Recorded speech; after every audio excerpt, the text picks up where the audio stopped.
Here we go.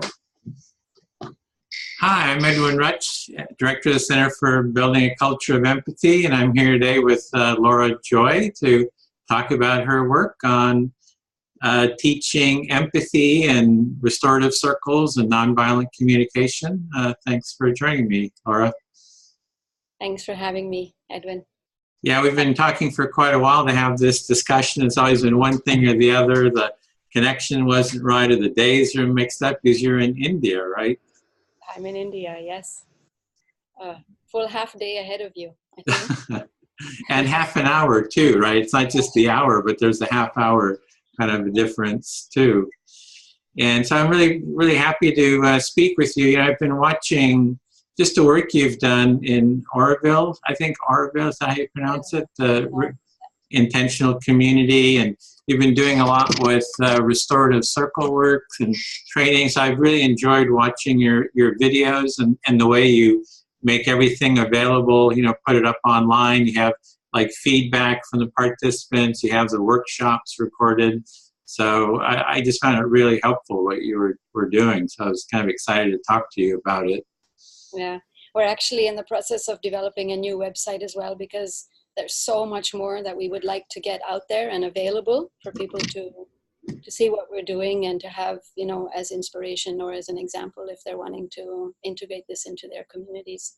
So it's coming along, yeah. Oh, good. Yeah, because there's not that much I've seen of actual practical workshops and like examples of restorative circles. So I thought it was a real contribution that you were doing to record them and put them online. Even Dominic Barter, I never understood why he has kind of like lectures, but he doesn't have, I haven't really seen any, circles. They might be in Portuguese from Brazil, yeah, but I haven't seen them in English. Yeah, exactly. This is part of why we really want to get stuff out there. And actually, I imagine he probably has some of the similar struggles that we do. We've been wanting to film a circle for years, and having people that say yes is delicate. Sorry, I just have to put my phone on silent. We had started one about a year ago to film. It was within an alternative school. And then at some point, just around half of the people said no, they weren't comfortable. So we had pre-circles, but not the circle, not the post-circles. And yeah, so still fingers crossed about being able to film a full circle. Well, can you tell me about your work, what you've been doing, just how you kind of got started there? I mean, it sounds like it's great. You've got an intentional community, so you've got, a group of people there who are trying to get along. And so, how did you get started and what's been your experience so far? So I feel in that sense very, very lucky, that the playground has been offered. I think probably a lot of people would like to experiment with RC and, don't know where to bring it. And the fact that I live in Auroville, which, is, can say, an intentional community, it really offers a space to experiment and live this and really try to set up a system. So I had first heard of, I had attended a training in 2010, and I had heard of Dominic, I guess, somewhere probably in 2009, and was immediately inspired. But I wouldn't say really from, like a conscious or a mental place or a planning place. I had no idea really what it was about. I had heard something like he did NVC work in prisons. I think, how my mind remembered it. And so I had gone to his training in Atlanta and was absolutely turned on and absolutely convinced that this is something that could be brought to Auroville. And so Auroville we just had our 50th anniversary, so it's 50 years old, and I was born here. And I think that just gives me a sense of, that this is home, and I'm so-called entitled to play, and I don't have to, try to convince the people at the top. And so there's many things that I feel really, really very grateful for. And so after that training in 2010, we had kind of on and off practice groups and on and off, mini teaching sessions for 5 years. And in that, during those 5 years, many times we said, oh, well, why don't we actually bring this to the larger collective? You know, why don't we go public? And for whatever reason, either we were a little bit scared, or we weren't sure it would be received, or we just lost energy or momentum. It didn't happen. And then in 2015, yeah, I really decided, okay, this is it. And actually, in applying for a grant, we had written up a proposal, and really had to then think, really, what are we doing? And that felt like giving birth to it. And we had said, whether we get the grant or not, we will do it. So yeah, it's officially 3 years old in terms of really being a system available to the community. And I imagine, very much like, Dominic saying that he's been doing this for, 20 plus years, and that it's still evolving, that we are far from being able to have the most powerful circles that I imagine are possible. It'll be whatever, 10 years, 20 years, 30 years before they're as effective as I think they can be. So we're still very much in the baby stages. Why do you think that? Why do you think it takes so long? What is it that you imagine is going to take so long to implement? Well, we're a community of 2,500, right? So that's quite a population, and to try to bring a system to that population, and we don't have very effective ways for decision making on that scale. So many people are not involved. Let's never mind about RC, but just on general decision making, or being curious about what's happening in terms of governance and stuff like this. And with that many people, you have that many opinions. And so it's amazing because of the size. So it really has potential, but it's absolutely complex.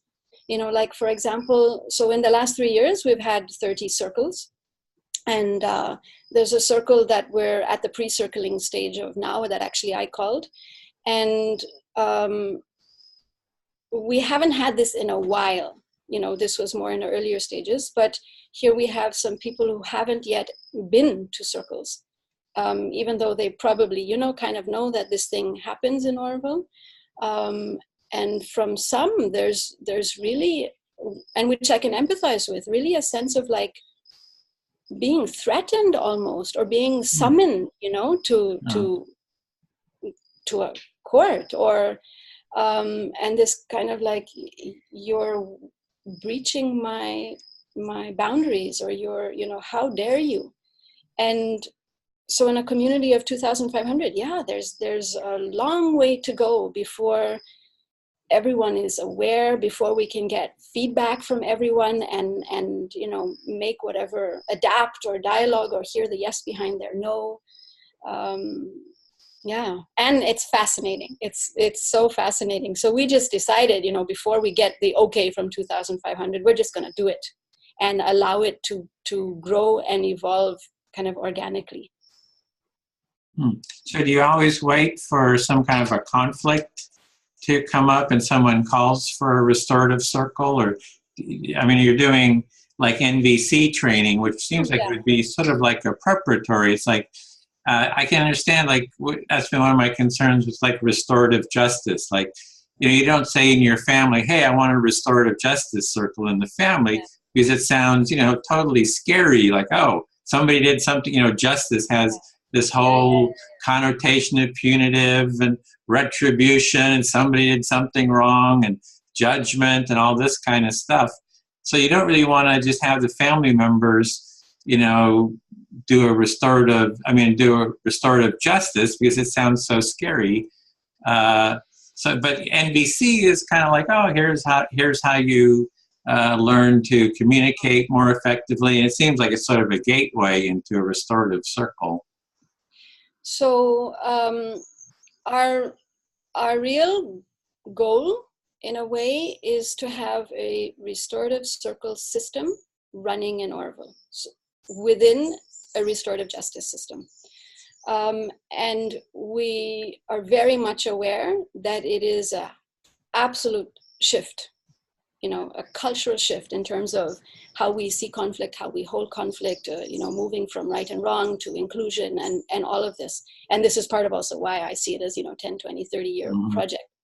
And so what we kind of have it as a project. Yes, we offer facilitation, but we have so many other tracks going on at the same time: workshops, practice groups, apprenticeship programs for people who want to learn facilitation, other events. Like a year ago or 2 years ago, we had a film fest on restorative justice, mostly with documentaries, but also some feature films of, peace and reconciliation work around the world.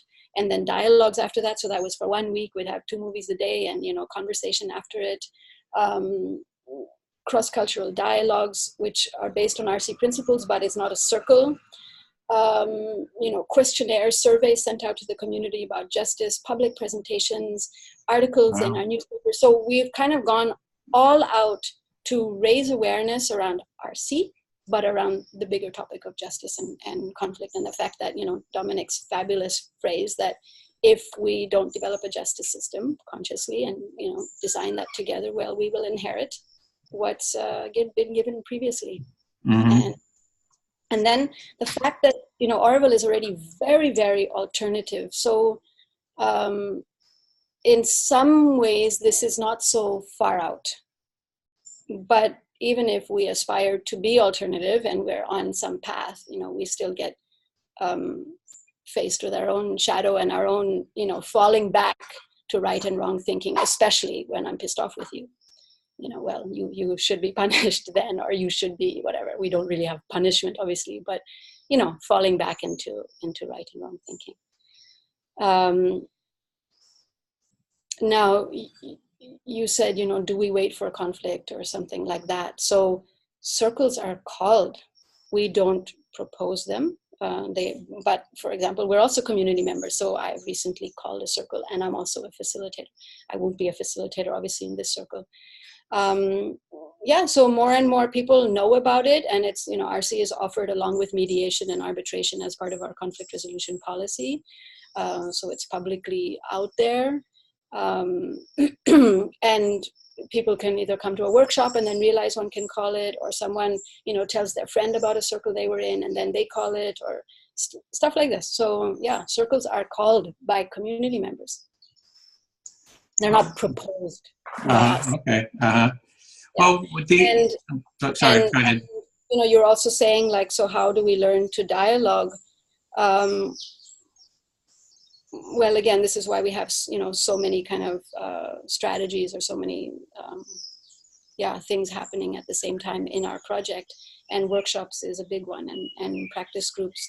And then in the pre-circle, we try to share how the space is held and what the system is, and that we try to hear meaning, and that once we hear meaning, we can deepen in terms of understanding and connection and forward movement. So NVC is certainly not a prerequisite, and I really like to, detach them.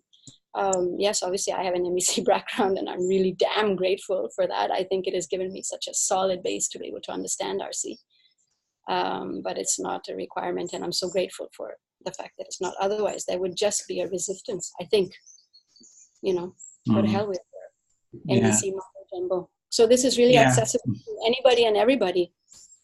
Well, the approach I've been taking is, it sounds like you're trying to do a cultural change too. Yes. So you're trying to change the whole culture, and you have a whole series of different, you have films and dialogues and just a whole type of variety of different approaches to do culture change. And that's kind of the approach I've taken too, is how do we really have a culture change? And I call it a culture of empathy. So in terms of, like, in my family, we do family empathy circles, right? So it's a nice sounding name. It's like, we just want to have more empathy between everybody. And so it's not like, it doesn't have that punitive or justice sounding. And I never use the word NBC because I'm really around. It's like, I don't even like to use the word, because it's like nonviolence is sort of negating something. It's negating violence. And so you bring it up, just the framing of it, I just haven't found that effective, even though all the principles, great principles and so forth. So, yeah, so it's just that whole cultural building aspect, and how do we really have that transformative culture of making empathy and listening and, mutual dialogue, mutual listening, and really fully hearing everyone, and have that be, like part of the culture. Yes. And I mean, what we're also really hoping for, okay, Auroville is, I think it's the coolest place in the world. I wouldn't choose to be anywhere else. And I think, how much we've grown in these 50 years is remarkable. And yet we are also so far away from what the real vision is. We have so many challenges. And okay, you put human beings together and that will be so. And so that's okay. It's not something negative necessarily. But we are hoping that this cultural shift and with bringing in RC and this awareness, that we will start to also make, bring about change on policy levels. So not just empathy among community members, but how can we be really creative and really take responsibility for our community's growth and transformation, So circles invite people from so-called positions of power. They don't really have, power. We're all in voluntary positions, and every 3-4 years it changes. And now, okay, you're on mute. I just got confused. Yeah, I was just muting just for any background noise. I am listening. There is a motorbike also. I heard that. There sounded like somebody's trying to start a motorcycle, but I don't hear it now. But yeah, no, it's gone. So. Yeah, that our circles are not just about interpersonal relationships, Mm-hmm. To create a cultural shift on all levels and to impact policy. And it's slowly coming. Mm-hmm. Yeah. Well, that's, in terms of so there's a lot of different tool sets. The way I see it is that empathy is sort of this gateway process. If people can kind of start hearing each other, then they can start hearing each other more deeply, kind of see the underlying values, needs, the visions people have. And then from there you can go into, what? Exactly. See that we're not so far apart from each other. Yeah. And then you can go into the more of a design, trying to create solutions. And there's and RC has that what do we do now sort of aspect, but there are a lot of tools, especially one that I find very useful is human-centered design, or it's even called empathic design. Have you looked into that? I haven't heard of that about that, no. Okay, so it's a whole framework that is very popular here in the Bay Area where I am. It kind of a real hub of it is like in the area around Stanford, Silicon Valley. And the Apple computer was an early user of design principles. And the design process, human-centered design, it's also called empathic design, says anything that you design, you need to understand the felt experience that it's going to have for people. So if you look around your environment, the books, the chairs, just everything in your environment, somebody designed it. They had to think about how it was structured, the materials, the way it worked and handled, and they had to think about how the impact, generally, how does it impact people that are using it, and what's going to be their experience. Is it going to be a painful, awkward experience? Is it going to be pleasant, easy, enjoyable?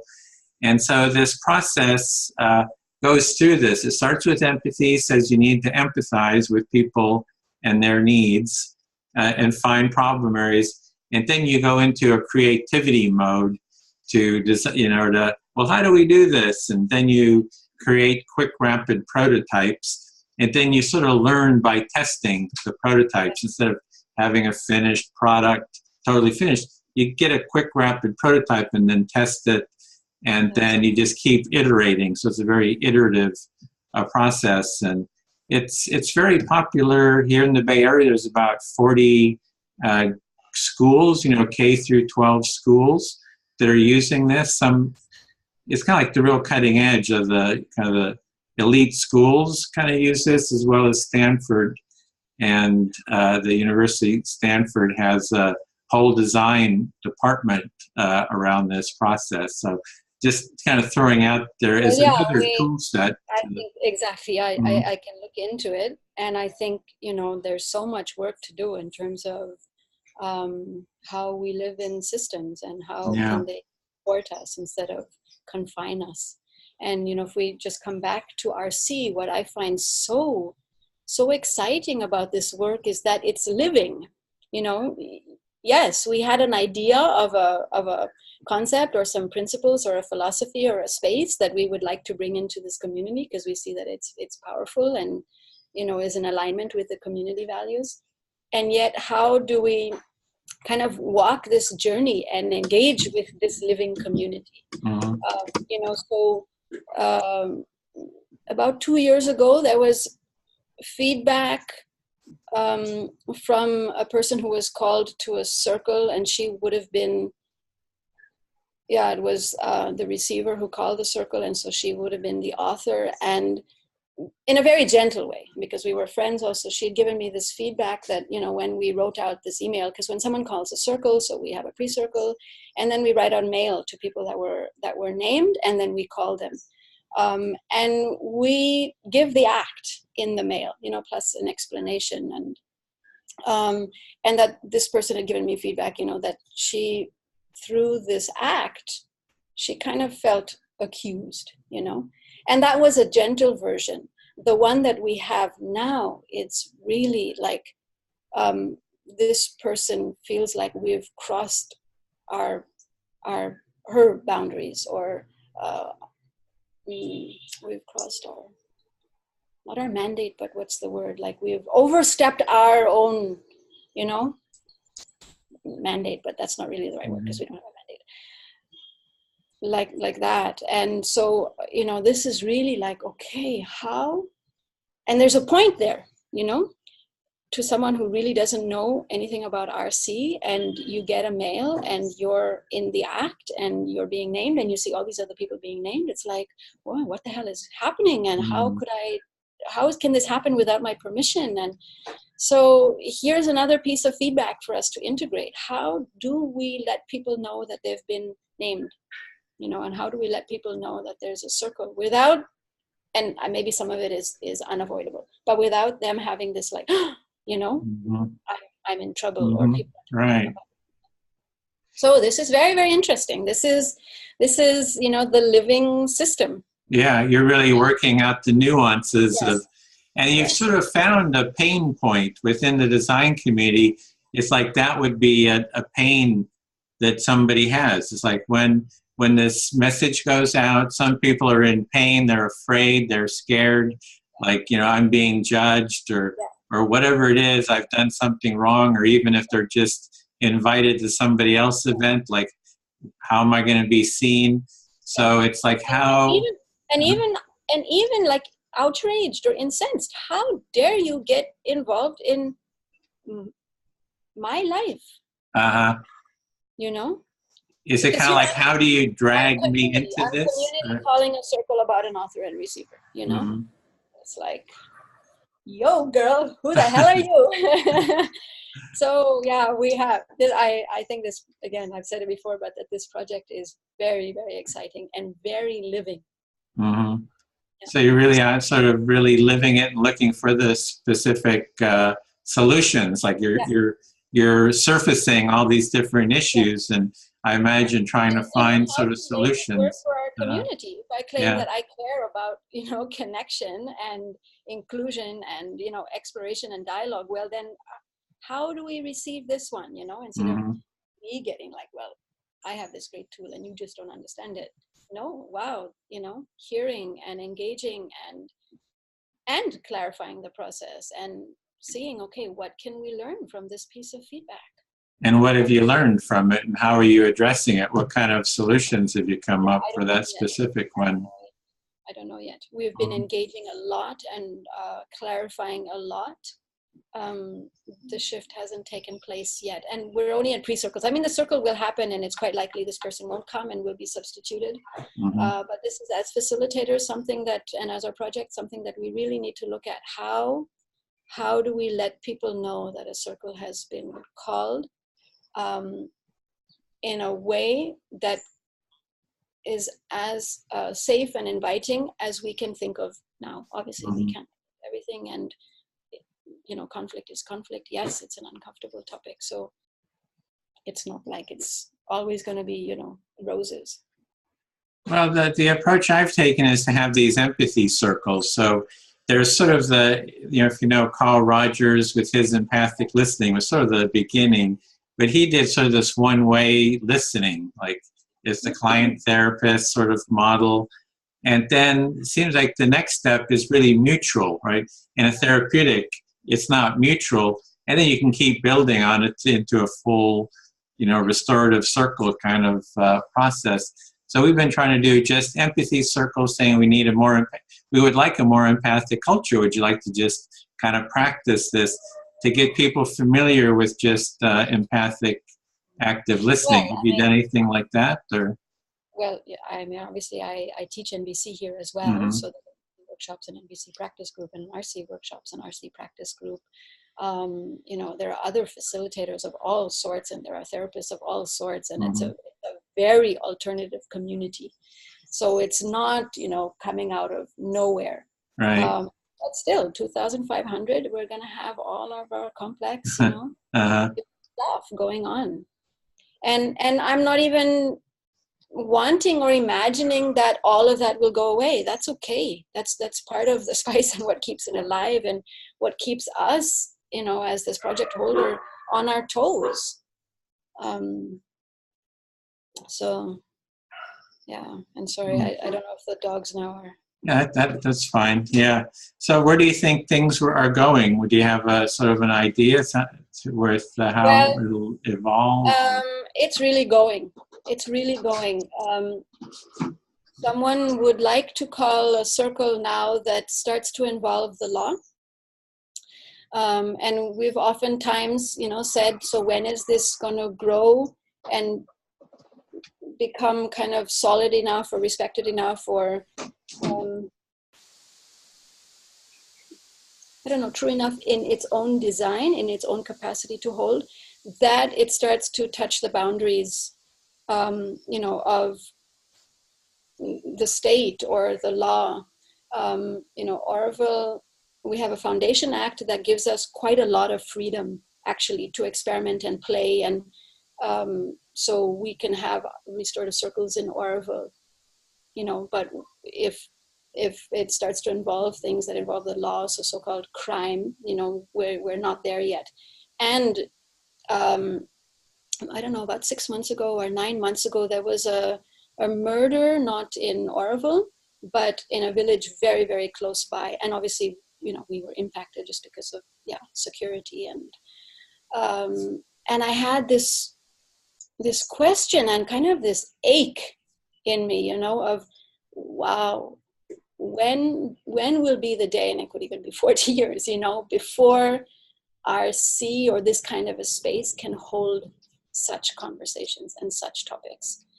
And here we have something internal that is of a much, much, much smaller nature, but where a police case has been filed. So it is kind of, in a way, taken out of our hands. And there could be some consequences that would be quite painful for some people. And someone wants to call a circle about this.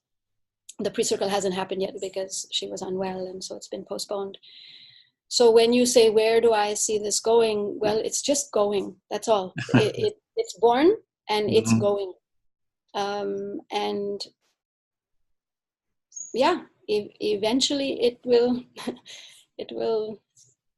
I think, touch the edges of the legal system. Mm-hmm. Well, how is it like you have a kind of sort of a contained community? Do you notice sort of a shift in the sort of the culture? The feeling? Is there more connection? Is there less connection? Is it that you kind of open up the Pandora's box, or you open, I mean, there's all this stuff that's hidden under the rug, like so many pains, and then that comes out and it's like, oh no, let's cover it up. It's just too much. It's got to keep a lid on it. Or I just kind of wonder, you know what I mean, with the quality, the nature of the I would say there's been a huge kind of shift taking place in our community in the last 7 years maybe or so, but not only because of RC. RC is just a little mm-hmm. a drop in the larger pond, but yes, I think RC is contributing to raised awareness around conflict, to people realizing that we all have a role and we can all take responsibility and try to bring in creativity and new thinking to improve things, that ultimately we're all one, and mm-hmm. that we've got to figure it out together and not try to get rid of each other. And yeah, RC I think has contributed, but it's not only RC, certainly not. We have amazing other facilitators and mediators and attempts in alternative governance and decision making, and that's all kind of stirring. and RC has contributed. Yeah. Well, you're going to be putting more online, because I really enjoy seeing your material online. I think it's a real contribution to people to see that. Yeah, we will be. Hopefully this website will be coming out soon, which will have a lot of our work as well. And fingers crossed for being able to film a live RC. And there's lots of other editing, like we have lots of footage from, that needs to be edited and put up. So yes, it's coming, but it's like, I would need, 20 secretaries, which I don't have. So to put it online, or? Yeah, just to do all the kind of to track all this stuff, Mm-hmm. There's so much data that's kind of just sitting there beautifully, but to analyze it and track it and upload it, and so slowly. Yeah, we were doing some online, and then you just automatically record. Like here, we're recording, you just push a button. Yeah. So I had the pre-circles recorded, and then the circle, and then some post-circle. And that'd be different if I'd call a circle within my family, for example, or my group of friends. But our circles really go kind of cross groups. Mm. With governance bodies and residents, and so it's a real mix. And to get people to say yes, yeah. Mm-hmm. But one day it's coming. Yeah, well, that's great. Well, I just came back from a political convention called Politicon in Los Angeles. So that was like, I don't know, it's a lot of the American media, everything from MSNBC, Fox News, Washington Post, and so you were on everywhere. What? You were on everywhere. Well, we weren't on them all, but they have all those people there. So we were really trying to do empathy circles. We're trying to take it into the political divide, because I think it's becoming international, this real political divide between the left and the right, and it just seems like a tool, a way to kind of help bridge the divide, just for people to come together and be able to use the simplistic, most basic empathic listening, reflective listening, as the first gateway. When people get familiar with that, then you can keep scaling up to like full RC and all those other tools. So, yeah. And I guess we've decided, at some point just to jump. Mm-hmm. Just, okay. Hey guys, here's our system. Let's use it. Do you like it? Do you not like it? How can you make it yours? Mm-hmm. Oh, great. Okay, well, is there more around you'd like to share about, just your experience, and anything else that you think is helpful to, any other tips about your experience? And well, I don't know. Mostly I would say it just takes a really long time. It really requires conviction and resilience. Mm-hmm. And I'm so grateful that I have that without much, effort. Mm-hmm. It's naturally there. Sometimes people say, wow, Laura, RC just flows through you, so I'm quite grateful for that. But yeah, if if you were to imagine that you can just implant RC in your, neighborhood or in your office and that suddenly it works, No. not quite. Yeah.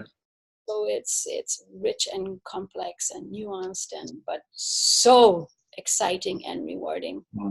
Incredible. I don't think I've had a more exciting project in my life. And what's been the most exciting about it? Like, what do you see as the real excitement? That it's real. Uh-huh.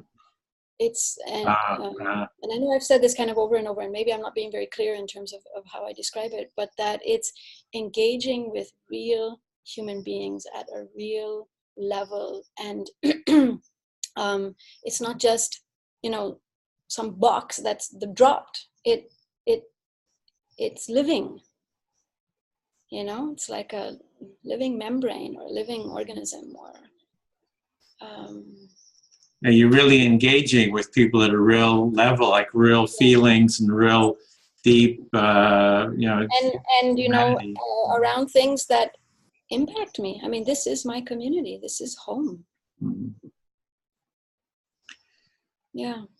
Well, it sounds like it takes some perseverance and someone to really drive it. It sounds like you're that.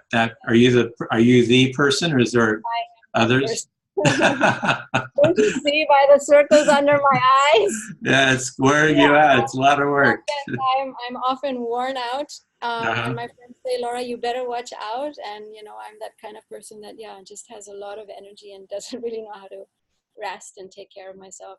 And last week I attempted to take a week off, and my colleagues were laughing at me like, yeah, whatever. Sure. Why the hell are you writing those emails? You're on your week off. No, I am that person, and I'm grateful that something just flows through me. So it's not forced or mechanical. Sounds like you're really motivated to work on this, and you're really enjoying it and sort of driven to do it. Yeah. Well, it shows, and I think that's what it takes. When I saw your work, I thought, wow, here's someone that's really committed.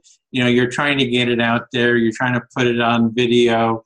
You're making it publicly available. You're showing all the different parts. You're getting the feedback of people after they've harvesting their comments, and I think all that, I haven't seen that anywhere else really. So I thought that was just really notable. I don't think, and sometimes on the Restorative Circles Facebook group, I've asked these kinds of questions like, hey, what are the other living systems, and can we play together a little bit more and share and learn from each other? And I'm kind of maybe over it now, but I've had some sadness and some loneliness in that regard. And some of the responses from Dominic and also others was that there probably are systems out there. Like I think Nigeria was cited, for example, but those people are just doing their work. They're not necessarily trying to be online and international at the same time. But yeah, one of my excitements also is I think what we're doing, and on this scale, maybe doesn't exist anywhere else. I haven't heard of anything like it. That's kind of why I wanted to talk to you. And like here in the Bay Area, people would have practice groups, and then it would kind of dissolve. And I think it's like it seemed to be never-ending practice, and there was no doing it. It's like it seems to me that the way to really learn is to do, not to just keep practicing. So it takes a doing and a learning by doing. Yeah, and that's what's quite exciting also, that we have opportunities to apprentice, and a man after university, and he was thinking of doing his master's in conflict resolution or international affairs, and decided to come and apprentice with us for a year, and now he's staying on for a second year. And actually this circle that I'm talking about that I called, he's facilitating, and it's just incredible to see that he started at zero, and this is the second or third circle that he's facilitating. And the growth, and this is like real school, not classroom school. So yeah, we're really hoping to have way more facilitators and hopefully for the youth to start taking it on. We're kind of hopeful of some youngsters also catching up with this and starting to facilitate. Okay, well, great. Then I just wanted to kind of connect, kind of hear. This is really great to hear all this. And if you do want to chat more, about the experience at some time. So, it sounds like you're not lonely anymore. You got a whole community, more of a community. It sounds like the wider, you don't have the international community, but you've got your local community. Well, even when I expressed that loneliness, the community was still here. I mean, obviously I have my Auroville community and, we're a team with this project. I'm not doing this solo, even though I am that person. No, but I do miss other flame bearers. Yeah. Well, you got a flame bearer here. I'm not quite full into the full restorative. I'm kind of doing the kind of what I say, like empathy circles, not as complicated, but just having small groups, do empathic listening, and also trying to get political, take it into the political world to, between the political left and right now, trying to get them to talk to each other. What? And I said, you go, Edwin. Yeah. I mean, I've seen your posts, and I'm like, wow, you go. Yeah.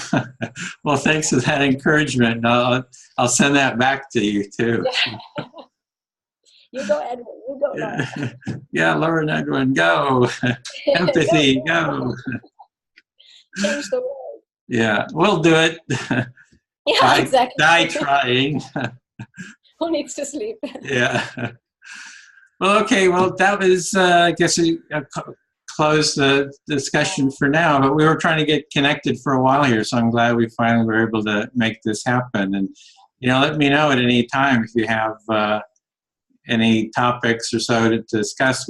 It's so nice to be able to just connect over the internet, or even do any circles or something like that. I'm totally open. Yeah. And we're also trying to scale up with politicians, get politicians to have just empathy circles, even do active listening. So we've talked to our congressman here, and we're trying to, kind of scale up and kind of get that out there. So.